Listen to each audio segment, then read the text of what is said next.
Yes, Los, but how would you evaluate the entire season, getting James, getting Buster Gold to taking more off the bench, getting with Kawhi's injuries up and down? How would you view this in light of the season's over now? I just view it as a great opportunity. Acquiring James, getting James here, a guy that can pass the basketball, make it easier for our other guys. So PG and Kawhi don't have to do all the lifting offensively. So acquiring James, like I said, it took a little time to figure it out and how we wanted to play, rotations, getting guys in the right spots. And once we figured it out, like we had a really great stretch, going 26-5. After that, we had some injuries, guys, in and out, minute restrictions, stuff like that. Kind of killed our flow. But then I thought, towards the end of the season, we got that back. And, it's always the what if, and so I give our guys credit, like I said, for just sticking with it through all the ups and downs and, all the negative scrutiny and, all the things that that they went through this season, but to come back and do what we did, and like I said, finish fourth in the West in a tough Western Conference, and having to go into a series again, shorthanded, and so I give our guys a lot of credit, for the scrap and I just give, like I said, the Clippers opportunity for me having an opportunity to have these guys and work with them every day, and they put the work in, and we got better, and so tip your hats out to Dallas. They played a hell of a series. J Kidd and Duds and Sweeney, they had these guys prepared. Like they had a game plan, a really good game plan. They stuck to it. They executed it. And like I said, J Kidd did a hell of a job. And so when you come into a hostile environment like this, you can't give up 18 offensive rebounds. You got to secure those balls and hit bodies, in which we talked about coming into the series. And then I just thought, in that first half, I thought Zoo was dead, after he had to play 22 minutes in the first half just to kind of get back in the game. We were down 13, and PG and James as well playing 22 minutes.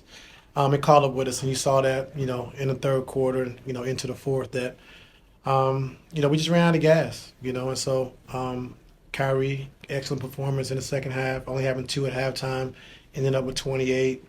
I thought we did a good job mixing up our coverages, with Luka trying to keep him off balance. But overall, like I said, I'm proud of my guys, and I'm happy. I was happy, for the opportunity, and I'm happy to work the guys put in to get to this point. Ty, after you touched on some of this, but after getting some stops and buckets to tie things up at the half, what was that biggest difference, particularly in that third quarter to go down? Came out, had 3 out of 4 bad possessions, turned the ball over. They got a couple easy ones in transition, and we just wasn't sharp, offensively, which allowed them to get out in transition, get a couple steals, get a couple easy baskets, and then they went up 8, and they kind of had the momentum from there. I think Kyrie had 15 at the end of the third and then ended the game with 30. What was so hard about defending him, particularly behind the arc? We didn't do a good job. We didn't do a good job. We understand that, Luka's gonna get his. He's gonna, if you double team and blitz him, he's gonna pick you apart. And we just figured that, the guy we wanted to try to take out of the series was Kyrie. And we had him in the half court. We did a good job, but in the second half, this game, I think, like I said, J Kidd did a great job of just giving him space, letting him play one-on-one. We're supposed to be firing, trying to get the ball out of his hands, but he's so quick and shifty. He was able to reject, get baseline, which we was firing from the middle, and so it was tough on us, And so, Kyrie's a special player. I've already said that, and has no offensive weaknesses. He can do everything on the floor, and he had a really big second half to prepare the team to a win. Ty, you mentioned what if again, and that's one thing you've always said. Like, hey, when we have our guys healthy, we haven't lost the series yet. This year, you guys took a different approach. I mean, you didn't load manage. You guys worked hard. You did all the conditioning, everything. Is there anything in your head that you can think of what can I do to just have I'm going back to load management.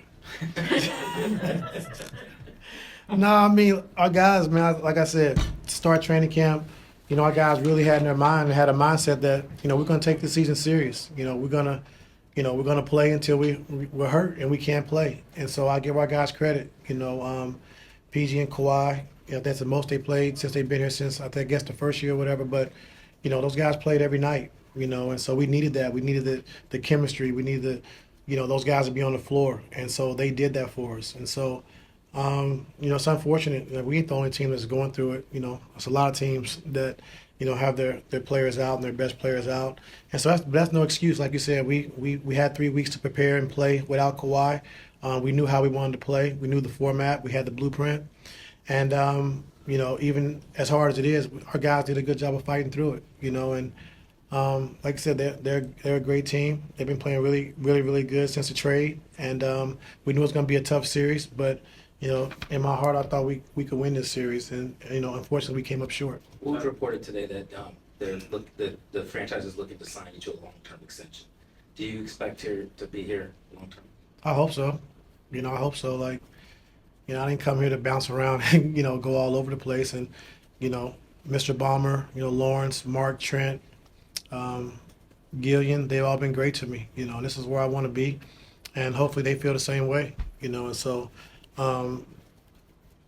No bet, have had a better experience, since I've been here. Mr. Barmer showed me a lot of different things that I wouldn't be privy to if I wasn't here, and Lawrence being an ex-coach who actually knows the game, who actually can talk, basketball, offense and defense, and understand the game. And so that's really good for me as well. Trent Redden, who I've been with, I was in Cleveland, I won a championship with, so we have a great relationship. And Mark Hughes, he actually coached me when I was in Orlando when he was with Doc, and so just having a great relationship with the owner, with the front office, it's great. And so, I would love to be here long term. Just your thoughts on the Lakers kind of rumored that your name is bouncing around for their next head coaching position. Obviously, you have time left here. Your overall thoughts on that? Yeah, I don't really have a comment on that. I mean, it's great to be wanted. That's a really good feeling, but like I said, I want to be here, and hopefully we're able to solidify that. Now, what did you tell your guys after the game was over? You try to get them to process this losing the series? I never talk after the game, BT, but Mr. Balmer came in and had some kind words to say. And, I talk to these guys once we, get away from the game. It's tough when you lose a series and your season's over. They're probably not even paying attention. A lot of guys' heads are down. A lot of guys are disappointed, whenever your season's over. But, I'm proud of our guys. Like I said, I'm proud. Like I said, Kawhi and PG, the amount of games they played all year, taking it serious in training camp, taking it serious throughout the course of the season. And, like I said, unfortunately, injuries happen. That's a part of the game. That's no excuse. And like I said, give Dallas all the credit. They had a great game plan, and J. Kidd did a hell of a job.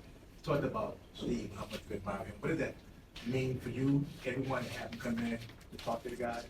I mean, it means a lot. I mean, you have the 10th, 8th, 7th, 8th richest man in the world, and he's a real fan. He's a real fan. He treats us like family. He actually genuinely cares, about each individual. And we've seen that time and time again, And so when you have an owner that, really respects who you are, not as a basketball player, but as a person and who you are, that means a lot. Not just putting you on a basketball court and say, okay, you work for me. He really genuinely cares about each individual. He cares about the wins. He's fired up. He's passionate about it.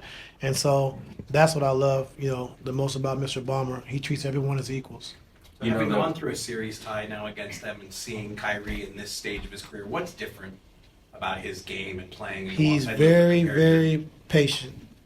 You couldn't get this Kyrie when I had him, 2016. He was a flat-foot killer.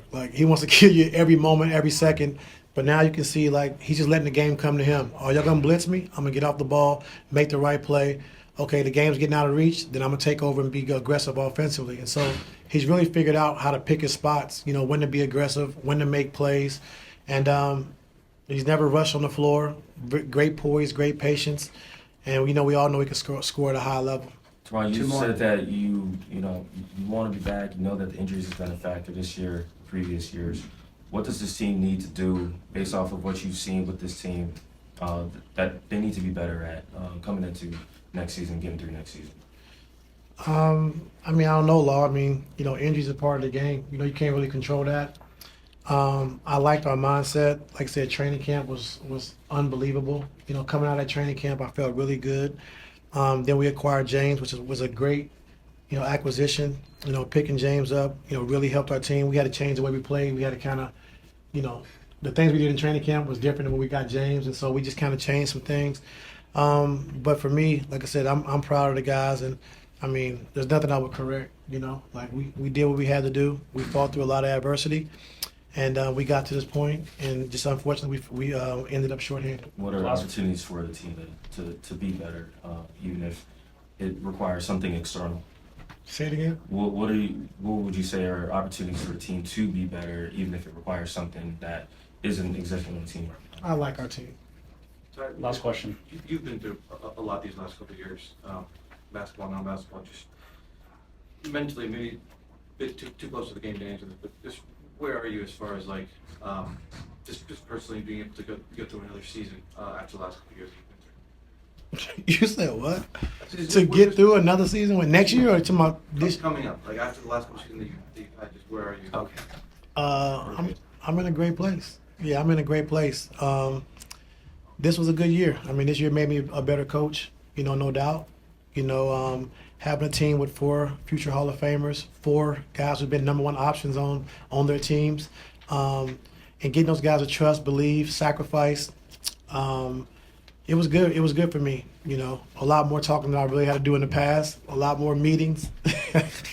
But overall, man, I wouldn't trade it in for anything. Like outside of the early ending. But overall, it was a good year for me. I like the guys we have in the locker room. They respect me. I respect them. And I feel really good, Tom Harris. So I'm ready to move on to next season and get better. Thank you, Coach. Yeah.